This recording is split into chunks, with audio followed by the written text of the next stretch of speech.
With Lucky Land Slots, you can get lucky just about anywhere. Dearly beloved, we are gathered here today to... Has anyone seen the bride and groom?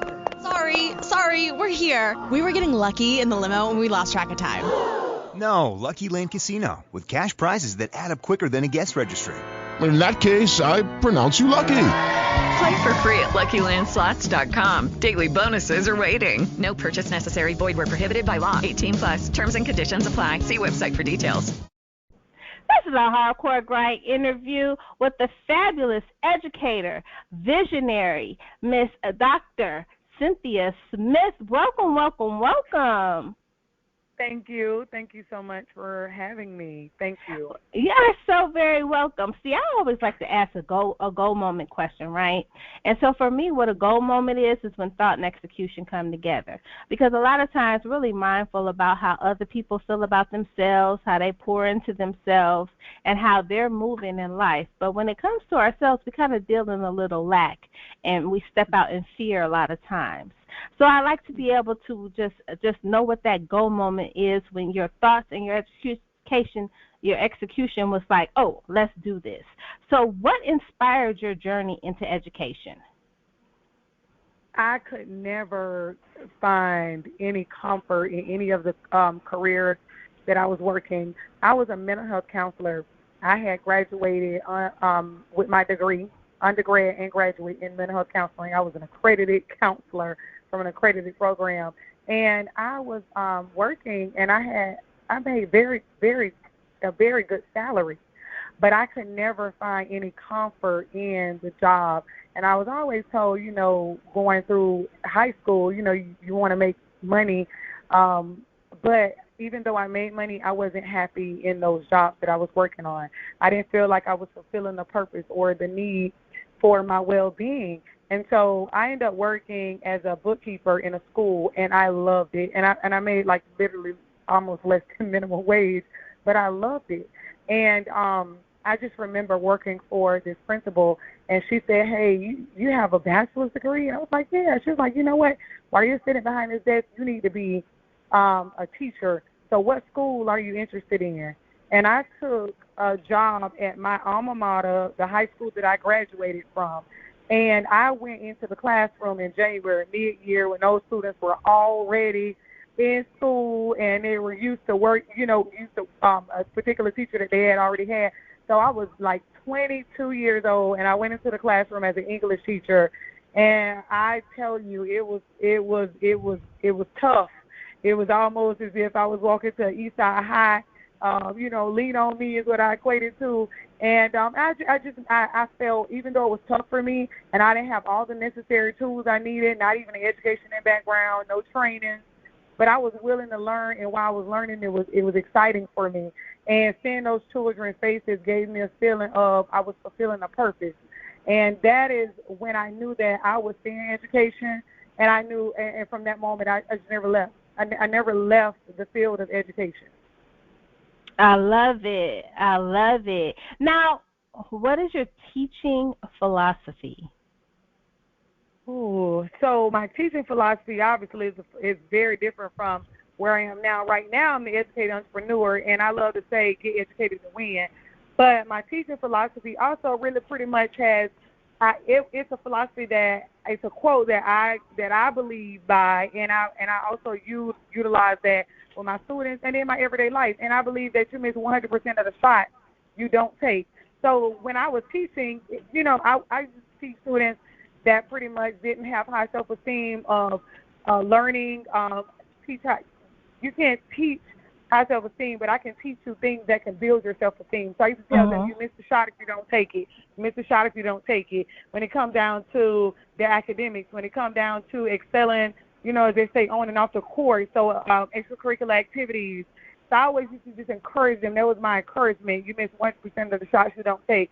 So for me, when I decided to go into entrepreneurship and open up the first free private STEM school in the Eastside of Jacksonville, across the street from my alma mater high school, first teaching job ever, I utilized that quote myself. You miss 1% of the shots you don't take. Because a lot of times when you're walking by faith, people say they walk by faith, or people say, like, you're walking, blinded and not knowing what's next on a journey.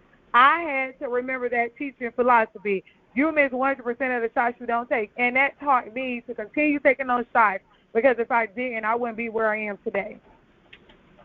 Listen, when I tell you, that is so true. I always tell people, listen, when God tell you to move your feet, move your feet. Don't let him tell you more than once that you're supposed to do something.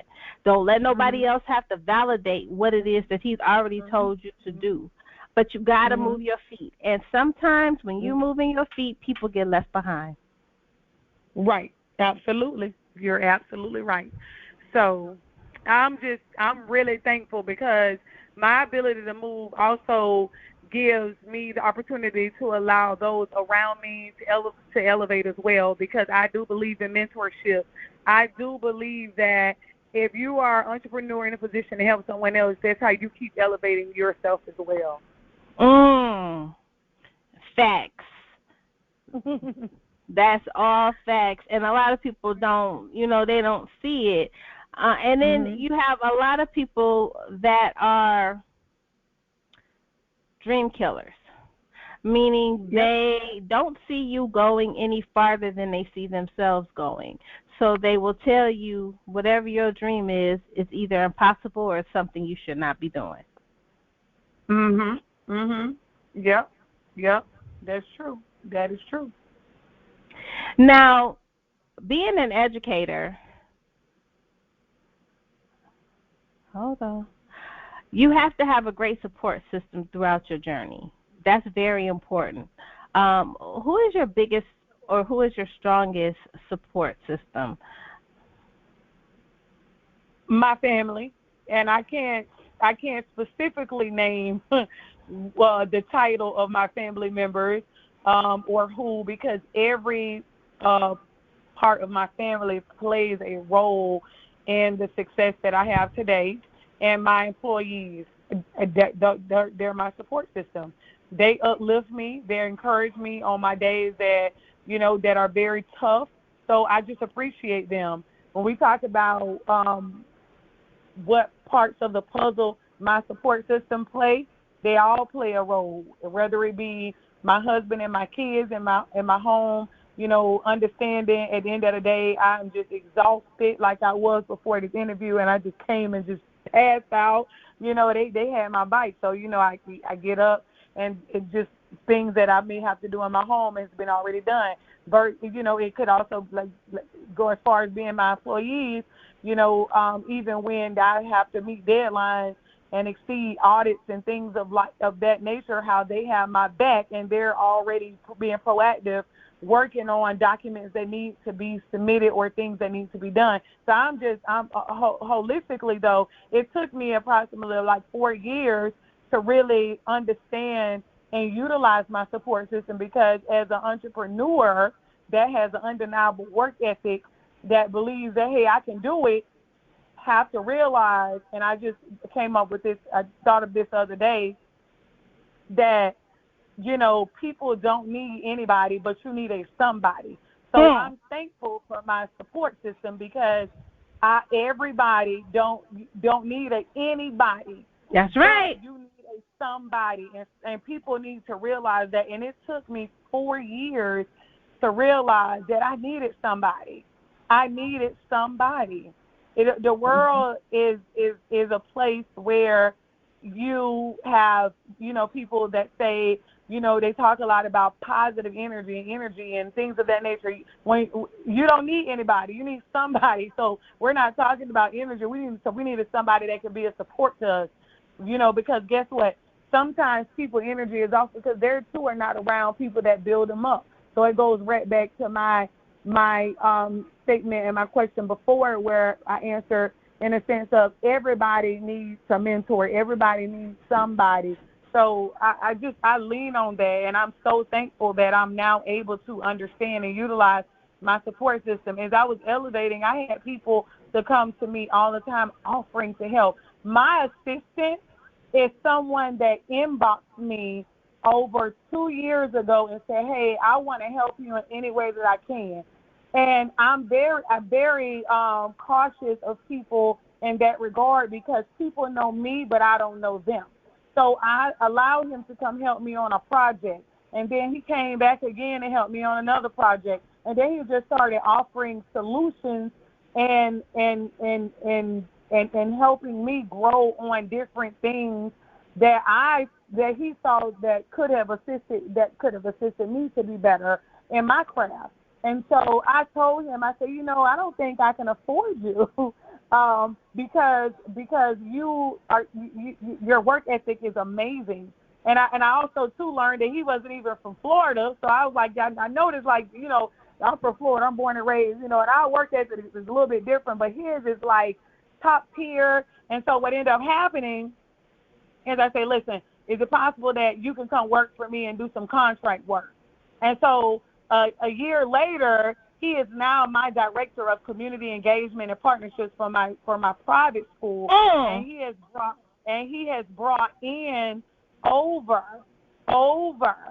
7 figures from partners, and he has also brought in donors. He has created a board. He has done so much, and he's really a gem. He's really a gem to the Minds of the Future enterprises for all of my businesses. So we're very thankful for him. But I use that, and I say this, and I tell him this all the time. Thank you. I thank him all the time for sticking with me. I think of the LeBron James and his assistant. He was his assistant. He was his friend, and he made him his agent. One of the highest paid agents right now. You know what I'm saying? But he stuck with him. And so a lot of times, even in my book that I'm writing, I talk about that in an Educated Entrepreneur. A lot of times people want to start at the top. This guy, he came and he started working for me just on philanthropy, just on I want to help this lady. And because I have to know who you are, what you can bring to my table. Because once you realize that you have a table and you bringing people to it, you need to understand that you can't bring everyone to your table. They have to be of a value to it, especially if you're trying to go somewhere and you have goals that you have to fill. So I know that was a loaded answer, but it's important for me that with me being the educated entrepreneur that I deem myself to be, I'm always trying to think of a way to educate and elevate others. I love it, honey. That's okay. You go whatever direction you want to go to. I'm roll with you. Yes. Yes. Now, what has been the biggest challenge in your journey? You are not just an educator, but you are a founder. You have your own school. So you have a lot. You have 2 schools. You have a lot of children to be accountable for. What is the biggest challenge in your journey? I think the biggest challenge, and even most relevant to today, is discipline of a program. So I'm very black and white. I rarely give any gray shaded areas because I believe in policy. And so I'm responsible for myself, number one, head of the organization. And this is the way I break it down to my parents and the community and my employees. I have my employees. I'm responsible for the economic development of making sure that my employees have a place to go to work and receive an income. And then I'm responsible for the most precious gem that people have trusted me with, which is their children. And I'm also responsible for the parents in a sense of wealth. I have a lot of responsibilities under my hat. So I believe that for me, I have to make sure that my entire organization is disciplined enough to understand the vision for what it is that we're trying to do, which is prepare minds for a bright future. Okay, with us being the first free private STEM school owned by African-American female in the Eastside of Jacksonville, we really, making some noise, and I have to make sure that that the noise that I'm making, the interviews that I'm doing, it matches what is being seen inside of the building. So I'm very big on discipline in the sense of making sure that everybody understands this is the vision. This is what we're here for, and everybody is working toward that common goal. I do a lot of education.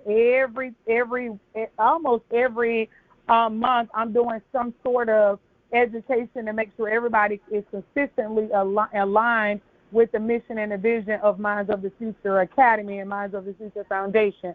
So we take students as young as 2 years old now and all the way up to 12th grade.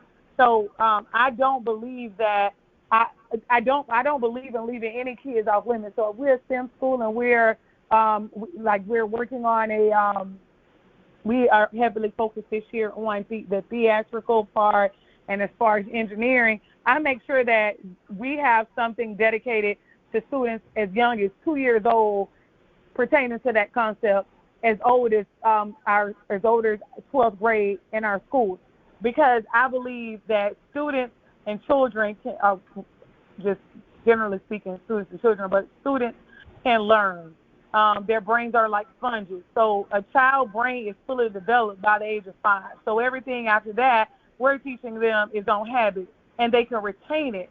So if I'm teaching a child as early as 2 years old something that their brain can fully develop by 5, they can almost have the possibility to be genius in IQ just as Albert Einstein could or was. Okay, so I do believe in that, in creating geniuses.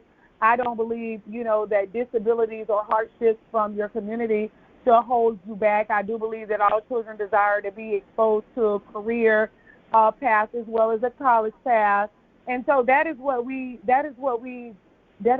strive for. I'm so thankful, because what makes my journey easy is also what makes it most challenging, and that is the parents. Having a support of your parents is integral, because I don't want anybody to come in and have a mindset of that my child is too, that's daycare. Just as I wouldn't want anybody to come in and say my child is a senior in the 12th grade and he's almost out of here, so we don't have the vision to work toward what it is that this school stands for. I need everybody to come in here the mindset of understanding that we prepare children for a bright future. That's what I want everybody to be able to have. So a lot of times, even though that is the vision, it can also be the most difficult sometimes to try to get everybody on board, because if you're coming to me if you're coming to me in the sense of as an older student from another school, now a lot of times you have to get acclimated to a new culture and an environment. So it's a wonderful thing, but like I said, it also can be sometimes difficult. And also explaining and encouraging the community to support and buy into Minds of the Future Academy and Minds of the Future Foundation, because, as you know, I'm sure there are schools and churches on every corner. So what makes Minds of the Future Academy and Minds of the Future Foundation different? So we're constantly doing things to try to stand out from the others and offer a non-traditional education, but an education that has results for children. I love it. Now, what makes a school a good candidate for a successful STEM program? So I always say, even though, and this is probably where we're well-rounded, so I believe that a child needs to be able, a child and a parent, because we can't say a child without a parent, because a lot of the things that we do, we require parent support. We require parents to do 30 volunteer hours within our school, within the frame of a school year for their child. So it's a good candidate for a parent and also a good candidate for a student. So with that being said, someone that is creative, someone that is eager to learn about careers as well as college, because we do push both of those paths. And we also ask for our parents to have those same two interests as well. So it's not a long list of things, but we ask for creativity, we ask for support, and I believe with those two things, if you come with those two things, we can teach you and the rest. And so it's just the same way. I was reading an article the other day, and it was talking about employees. So would you rather have an employee that comes with all of this expertise, or would you rather have someone that is consistent? If you're consistent, I can teach you the expertise. So it's the same motto that I use with my students. If you come eager to learn and you come with a creative brain, and then I can teach you the rest. The culture is going to be there because you're coming in with, oh, I'm so interested in what we're doing. We offer gardening, we offer hip hop dance for boys and for girls. We offer ballet dance and jazz dance. We have theater. We offer visual arts. We have a media program that teaches students about web graphic art, and it also teaches them about news broadcasting.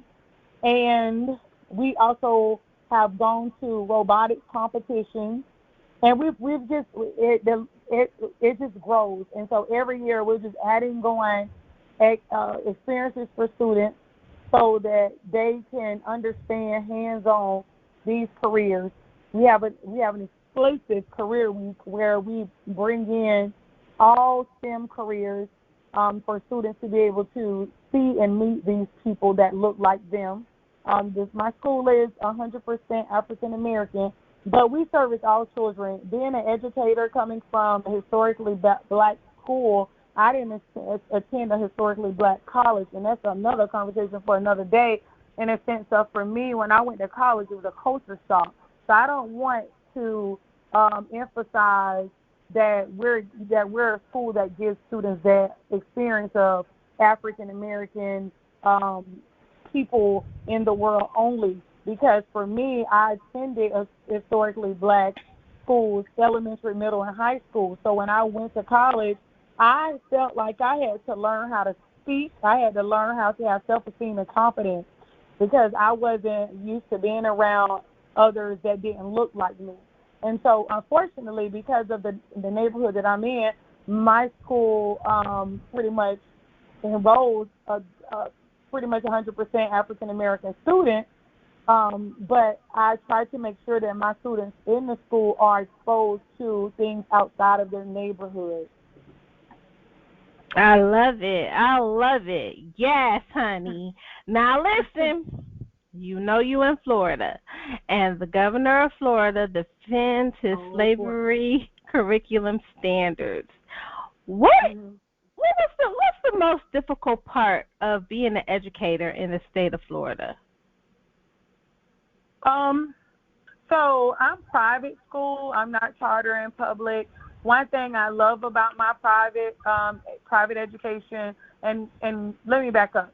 I had 16 years in public education, okay? I also was a consultant, so I have consulted in charter schools as well.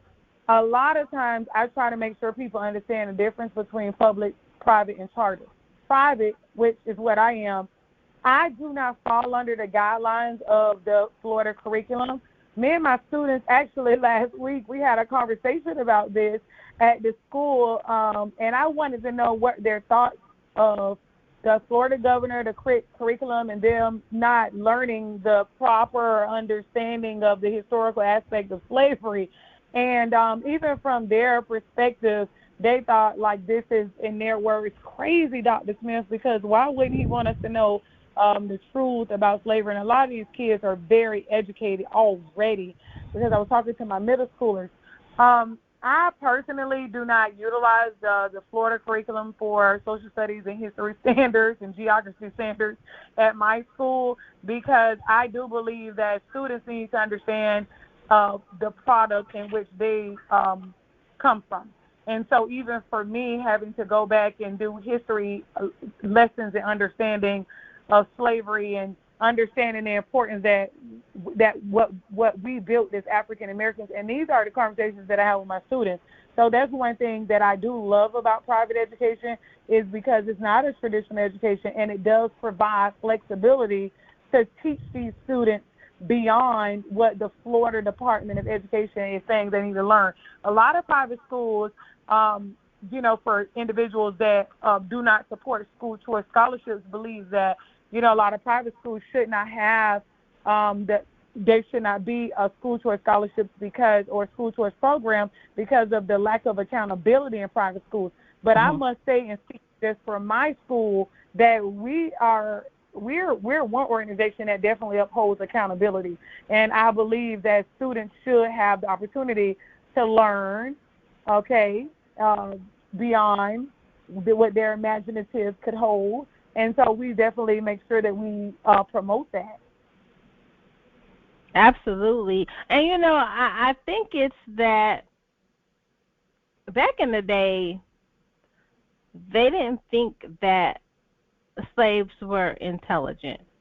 But they didn't know that the slaves were kings and queens, and they already came with skills that they had to learn to survive with. If they wouldn't have had those skills that they already came with, they wouldn't have been able to survive. Absolutely. And I just feel like he thinks the same thing, like we can't be intelligent enough to know what our history is. Yeah, and I'm not giving the governor a pass, but I do believe a lot of what he's doing is radical because he's trying to make a name for himself since he is running for president. Right. That is my theory. That is what I believe because this man has not been that governor that he is now. He probably has been, but he hasn't been as vocal as it is now because I think that he's trying to definitely show who he is. But in my political opinion, because I have ran for 2 political offices, although I didn't win, I won something much greater, which in the community being able to impact. I do believe that he is going about what he's doing the wrong way. Because he is a lot of times, you know, I've done so many interviews and over this past month, and this has always been a question about Florida governor. We do not support him. I don't know who voted him in, but we did. So we just, you know, if you even look, you can pretty much ask anyone in Florida. You can look on the news when he comes to Florida. He's not welcome in Florida. So it's just one of those things where people that's out of the state is kind of like, what's wrong with y'all down there in Florida? What's not us?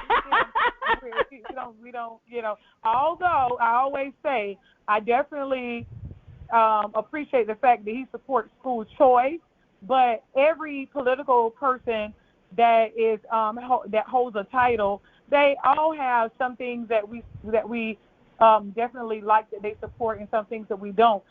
What's so unfortunate and so sad is that, you know, the piece about the curriculum, it pretty much overshadows the good that you support school choice to give students an opportunity, because that's something major that you are trying to, you know, defame for students not to be able to learn about that they need to know. You know, when I started teaching at Andrew Jackson High School, that is the high school that I graduated from, and then that was also my first teaching assignment, predominantly African American. That school is located directly across the street from my school that has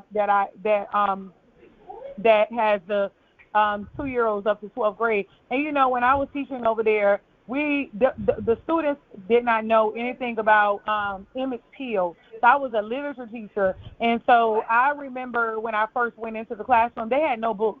And I asked the vice principal, hey, how am I supposed to teach?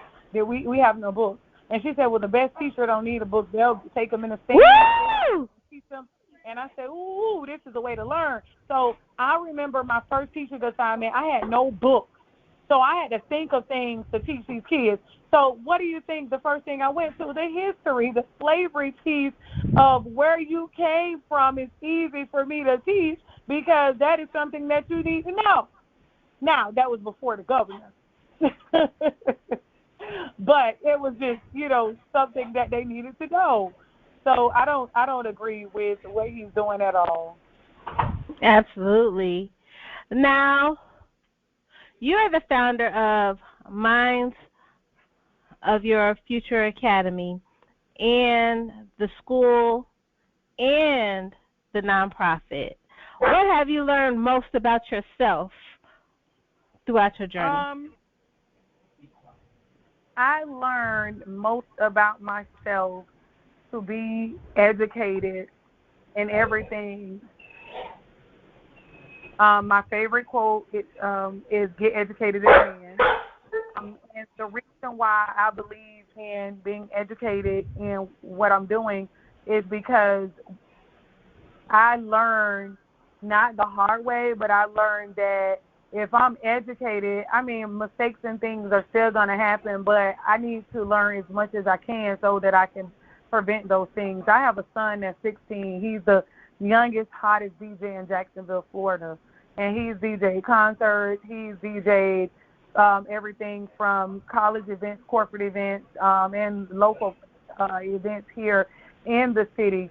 And I always tell him about, if you're going to be a DJ, which he is, like, be as educated as you can about it, and also bring out as much as you can from it, if that makes sense. So I opened up Minds of the Future Academy, first free private STEM school, but I also from that have a daycare. From that, I also opened up Studio 3903 that hosts events and community gatherings right in the vicinity of our school. So not only am I drawing attention for you to come and have your event, so we have an event there, 250 people, but now you also have learned as 250 people that Minds of the Future Academy and the foundation does exist.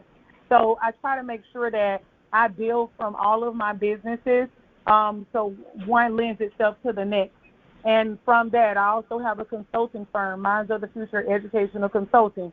So individuals that want to open up a school, open up a daycare, you can contact me, and I can help you through that. So I try to make sure that whatever I do, there's growth from it. Absolutely. Now, you have a documentary coming out in December. Tell us about The Educated Entrepreneur.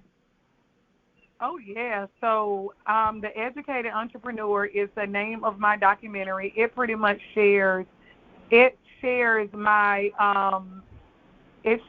journey of being an educator and an entrepreneur. So that's why it's titled The Educated Entrepreneur, because my journey started not so great as an educator, and then I was always told and leaning on the fact that educators don't make no money. You know, that's a real conversation. A lot of times, you know, when we give interviews and when people give interviews, they give you the pretty part of the interview.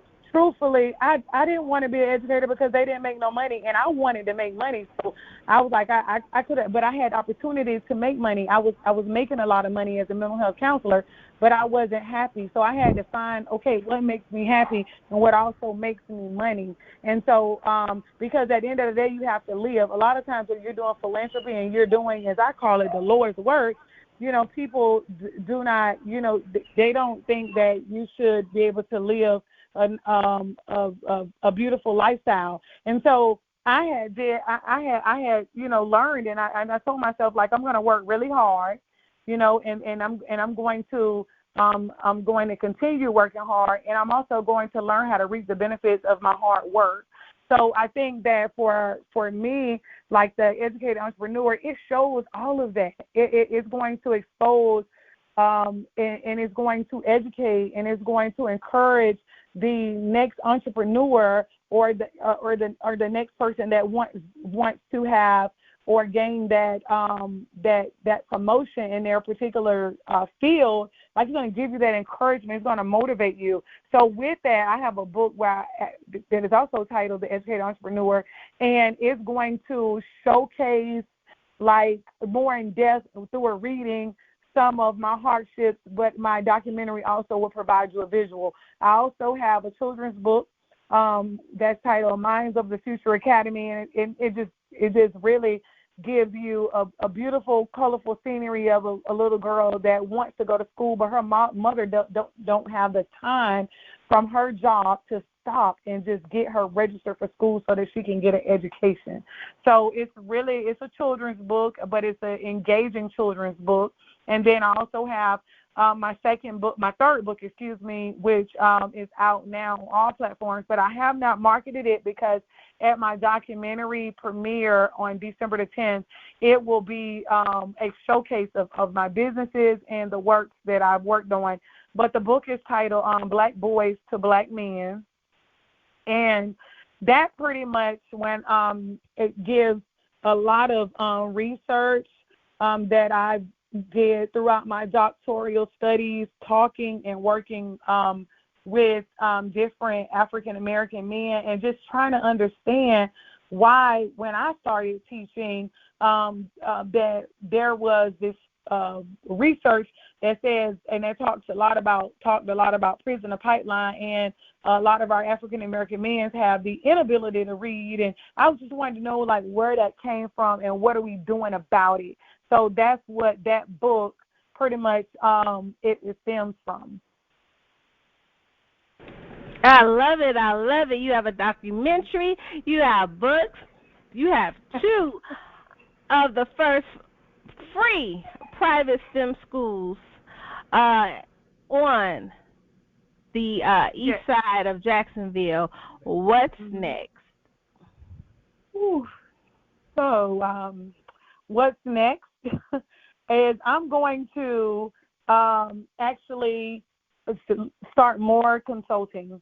I did actually, I was really heavy in consulting in 2020 because I believe it's important over the world to open up more educational facilities and also provide trainings and support for current educators that's in the field to strengthen their practice.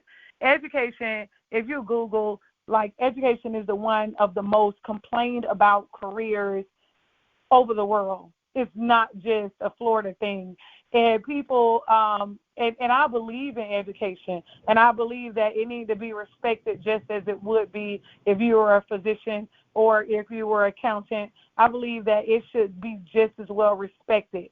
And so I want to encourage people that are in education to stay in it. I want to encourage them to build from it, find what suits them best in education and what makes them happy and go for it. Like I said, for me, when I was an educator in the classroom and when I became an administrator, it was, every day wasn't the best, but what career is, I made it the best for me. And so I decided to open up a private school because I felt as though I had the motivation and the tools in order to lead, instruct, and inspire others. I love it. We are so appreciative that you were able to come and spend your time, space, and energy with us. You know, you are welcome back anytime. Thank you. Thank you.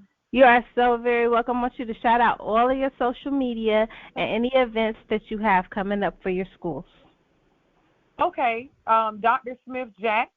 You can find me at that handle is Facebook, Instagram. My website is just Dr. Smith Jacks, or you can do drsmithjacks.com on the web. And also Minds Academy is on the internet as far as the web and as far as social media, Minds of the Future Academy. And as far as events coming up, so we have two major events coming up. So we have Dr. Smith, the Educated Entrepreneur, world premiere event here in Jacksonville, Florida on December the 10th at 4:30 p.m. at the WJCT Studios. That is where it will be a preview of my documentary and showcase of my work. And it's also my birthday, so it'll be a grand event. And we also have in February, the 22nd, I believe, is the school gala. We have that every year, and that is a huge gala that affords us the opportunity to raise money for our school because we are a private school and we are responsible for providing donors and financial stability to our school. So that event does that for us, and it really showcases what my students do and have done in the school. And so it's also at WJCT Studios, and it's a grand event as well. I love it. I love it. All right, hold on. With Lucky Land Slots, you can get lucky just about anywhere. Dearly beloved, we are gathered here today to... Has anyone seen the bride and groom? Sorry, we're here. We were getting lucky in the limo and we lost track of time.